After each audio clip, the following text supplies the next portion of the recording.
తెలంగాణ ఆర్టీసీలో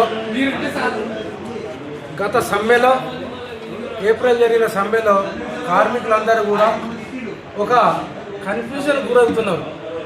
అసలు ఆర్టీసీ ప్రభుత్వంలో విలీనం అవుతుందా, ఎన్నికలకు వెళ్తుందా అనే విషయంలో సందిగ్ధ పరిస్థితుల్లో ఉన్నారు. కాబట్టి ఈ యొక్క ప్రభుత్వం ఏదైతే ముఖ్యమంత్రి గారు ప్రకటించినటువంటి అంశం ఏదైతే ఉన్నదో ఆర్టీసీని ప్రభుత్వంలో విలీనం చేస్తామన్న తర్వాత ఈ ఆర్టీసీ కార్మికులకు ఒక నమ్మకము, ఆశ, ఒక జీవితం మీద ఒక ఆశ రేకెత్తింది.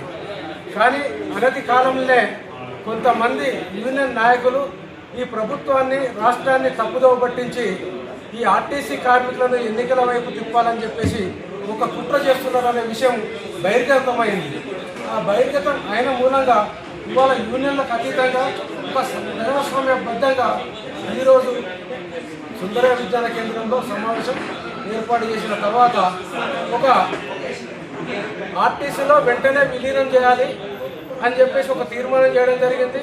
అదేవిధంగా విలీనానికి వ్యతిరేకంగా పనిచేసే వారికి అన్ని సంఘాలు వెలివేయాలని, అదేవిధంగా ఆర్టీసీలో రిమూవల్ సస్పెండ్ అయిన కార్మికులను వెంటనే డ్యూటీలోకి తీసుకోవాలని, అదేవిధంగా తెలంగాణ ఆర్టీసీలో ఈ అధికారులు కూడా ఎన్నికల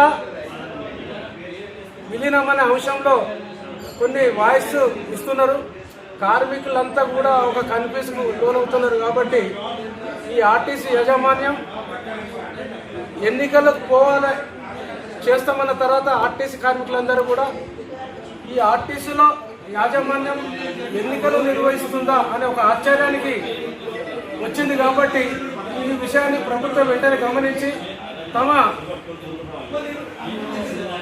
మంత్రులతోటి, కమిటీలతోటి మాట్లాడి ఈ అంశానికి తెరదించాల్సిందిగా ఆర్టీసీలు కోరుకున్నటువంటి విలీన కమిటీని వెంటనే విలీనం చేయాలని, ఈ ఆర్టీసీలో ప్రభుత్వంలో విలీనం చేయాలని కార్మికులంతా కోరుకుంటున్నారు. కాబట్టి అందులో భాగంగా ఈరోజు సమావేశం జరిగింది.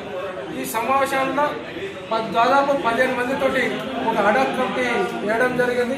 ఈ అడాక్ కమిటీ భవిష్యత్ కార్యాచరణ రూపొందించి ముందుకెళ్తుందని తెలియజేస్తున్నాం.